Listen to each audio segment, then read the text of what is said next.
Hi, Greyhounds. Hey, we're back with the next installment of Saving Winslow. We're going to start on chapter 25. Remember when we last stopped?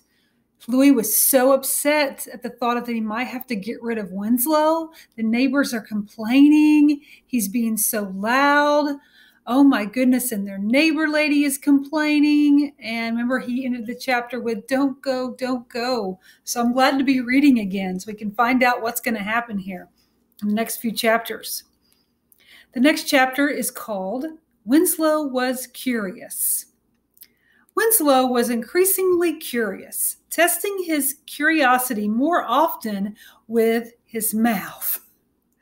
He ate through 2 power cords, unfortunately unplugged, and nibbled plastic buckets, newspapers, and jackets. He licked an oil spill on the garage floor, munched on the door frame, and chomped on an old tarp. Winslow trotted from one thing to another, smelling and tasting. Every few minutes, he returned to Louis and bumped him with his head as if to say, "I am still here. Are you?" "He's like a little lamb," Max said. "He follows you everywhere. He probably thinks you're his mother." "What?" "Well, think about it. You're the only parent he has known. He doesn't even know what another donkey is. He doesn't even know that he is a donkey. He probably thinks he's a human, like you." That night, Louis dreamed that his own parents were donkeys. In his dream, he thought, "Then I must be a donkey too." Winslow brayed as if in response. That sound, maybe it came from outside and maybe it was in his dreams. Louis could not be sure, for he was still in his dream. Chapter 26, Winslow, Winslow, with exclamation marks. One morning, when Louis went out to the pen to feed Winslow before going to school, the pen was empty and the gate was open. "Did I forget to close it?" Louis wondered. "I'm sure I closed it. I'm nearly certain I did. Did I?" He dashed down the street and through backyards calling for the donkey. "Winslow! Winslow!" His parents and Mac joined in the search.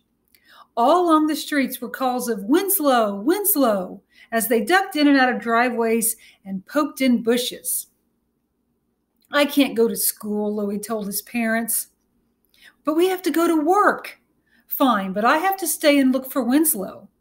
Max said, "I'll stay too. Louis and I can both look for Winslow, and if we find him—" "When we find him," Louis corrected. "Okay, when we find him, then we'll go to school."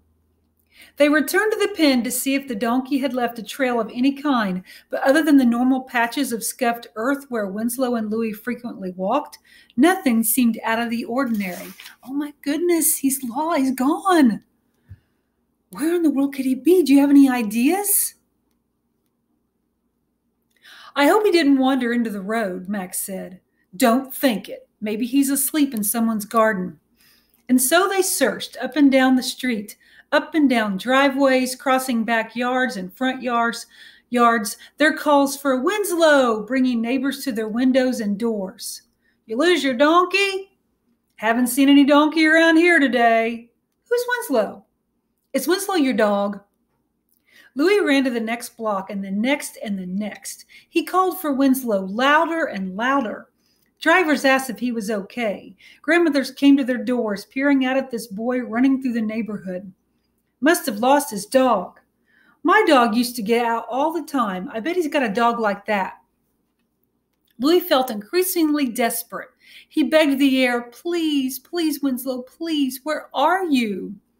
He tried to imagine where Winslow might go. He could be wandering around, lost and afraid. Louis had a sudden image of sledding down the hill with Winslow and being tickled by his ears.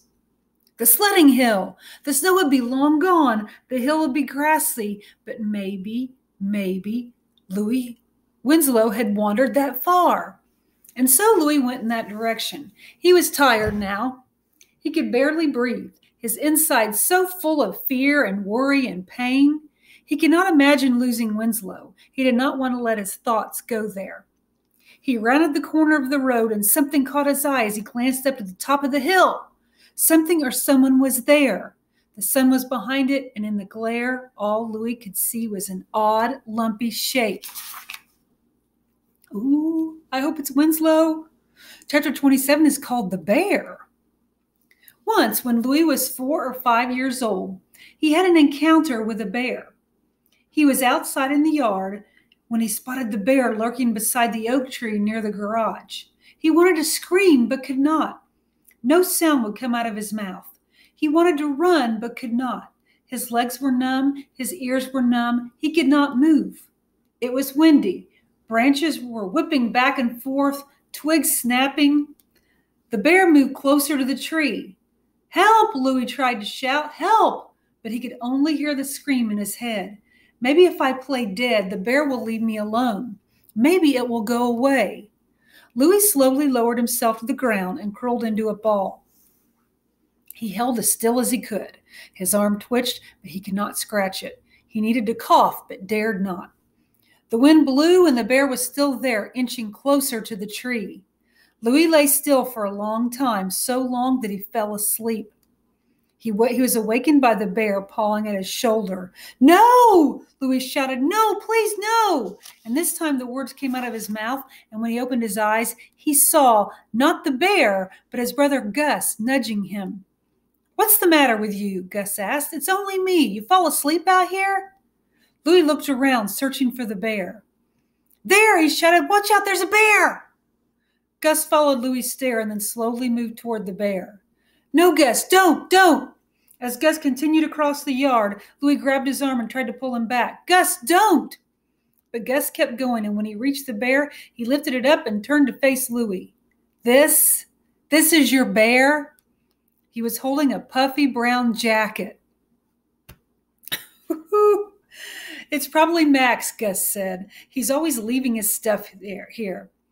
Louis was so relieved that he thought he would faint, but he was also embarrassed. He'd been afraid of a jacket. "Don't tell Mom or Dad," Louis said. "I won't," Gus agreed. "One time I was afraid of a moth." Have you ever been afraid of something really goofy like that? Something you find out that it's not what you thought it was? Sure happened to me when I was younger. I thought something was a snake. It was probably just a big long worm or something. Oh my goodness.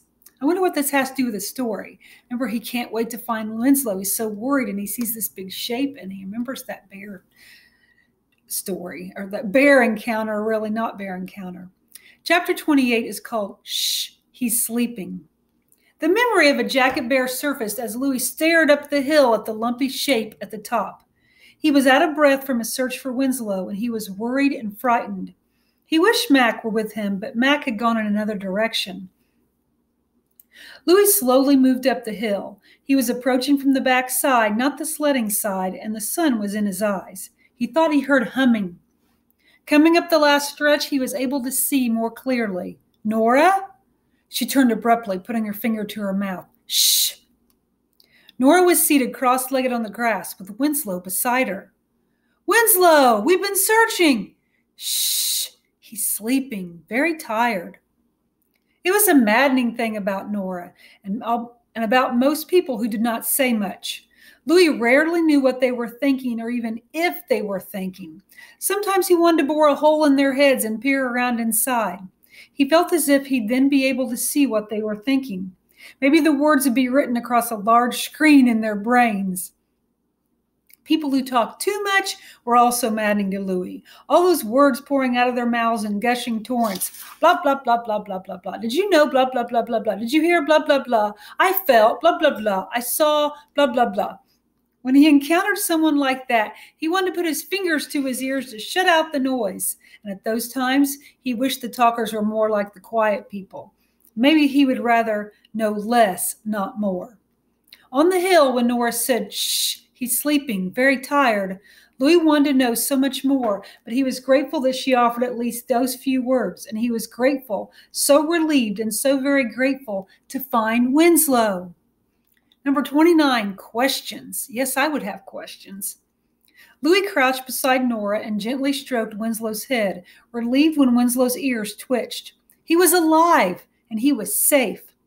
"Thank you," Louis whispered. "For what?" "For finding him, for saving him. I was so worried." "Shh.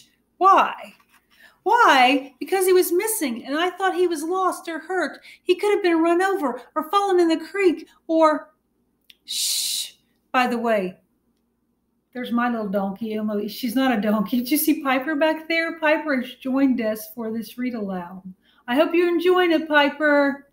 Everyone say hi to Piper. Hi, Piper. Oh, she just tweaked her ears. She heard. He could have been run over and fallen in the creek. Shh. All the while, Nora sat completely still, gazing down the hill. She was wearing a bright red sweater, and her hair was piled on top of her head in a top knot, and she reminded Louis of a tomato. I have to take him home, Nora. We have to get to school. Winslow woke, blinked, and turned from Nora to Louis and flapped his lips. You woke him up. We can't sit here all day. I guess not. Here, then, you'll want this. She handed Winslow's leash to Louis and raced off, running home. It wasn't until Louis reached his own house, opened Winslow's pen, removed his leash, and went to hang it on the hook that he thought, how did Nora get Winslow's leash? What do you all think about how Nora was there at the top of the hill with Winslow? Is it possible she took him for a walk? And if she did, shouldn't she have asked? So he wouldn't have been so worried. Louis was eager to see Nora at school and find out where and when she had found Winslow, but she was not in the cafeteria at lunchtime, and he did not see her among the crowds of students leaving after school. When he arrived home, Mac was kneeling in Winslow's pen, talking to him, but as soon as Winslow sensed Louis approaching, he waggled his ears and let out a loud gurgling, "Ear-be-ar!" Winslow buried his muzzle in Louis's stomach and munched on a sweater. I wonder when and how he got out, Max said. I'm not sure when, Louis said, but I think I left the gate unlatched. I must have. He was too embarrassed to admit he probably also left Winslow's leash attached. Would he really leave the leash on Winslow like that? He doesn't even think that it might be Nora. He thinks he made a mistake. You ought to get a lock on this gate, Max said. Anyone could come along and take him or let him out to run away. But he'd raise such a ruckus. He'd scare a stranger away. It bothered Louis that Winslow had run away. But see, I don't think he ran away, do you? I think he needs to find out. Chapter 30, Gus Fan Club. Saturday morning was gloomy, with fog blanketing the house and yard. Louis rummaged in his closet until he found one of Gus's sweatshirts. It was thick and warm and still smelled of Gus. When he entered the kitchen, his mother said, "Great minds think alike." She, too, was wearing one of Gus's sweatshirts. Wait till you see your dad. Before he could ask why, Louis's father emerged from the basement. He was wearing Gus's varsity football jacket. See what I mean, his mother said. Look at us. We're a Gus fan club. Miss that boy, his father said. Can't help but worrying about him.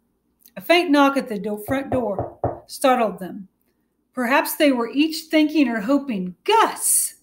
Could it be Gus? Or worse, is it bad news about Gus? It was Nora, huddled in a bright yellow rain jacket with the hood pulled up over her hair. Her face was so small within.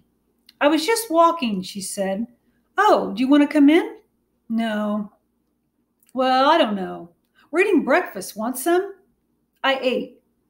Nora looked left and right and up and down. Maybe I'll go check on Winslow. That okay? I'll come with you, show you where his food is. You can feed him if you want. Winslow hopped onto a hay bale and then into the air and flung himself against Nora and Louis, hopping and wagging his tail and flicking his ears. He nibbled their sleeves. He's the funniest thing, isn't he? Louis said. Winslow's muzzle was pure white now and his coat pale gray. Down his spine was a darker stripe, and across his shoulders lay another dark stripe, making it seem as if he were wearing a cross. He wiggled and wobbled and darted here and there between their legs up into the hay bale, leaping down again. I didn't see you at school yesterday, Louis said. Oh. I wanted to ask you about finding Winslow. You had his leash. You didn't want him walking around these roads without it, did you? No, but how'd you get his leash in the first place? You silly. It was right there on that hook in the pen. So she did take him for a walk, but then didn't ask or didn't do anything like, hey, I'm taking him for a walk. Okay. Well, before we can find out about that, we have a chapter about something else. It's called Hey There. Uncle Pete's blue truck rumbled into the driveway, stopping near the pen. Agitated by this stranger, Winslow brayed loudly and insistently, a combination of honks and gurgles and screeches. "Hey there," Uncle Pete called. Nora retreated behind Louie. "Who is that?" "That's Uncle Pete. Wouldn't hurt a fly."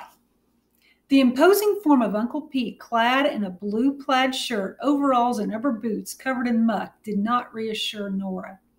"He's so big," she whispered. "Hey there," Uncle Pete repeated. "Who's your friend, Louie?" "How's the donkey? He sure has grown. I never thought he'd make it." "Yep, oh." Winslow backed up, shielding Louie and Nora from this big creature approaching.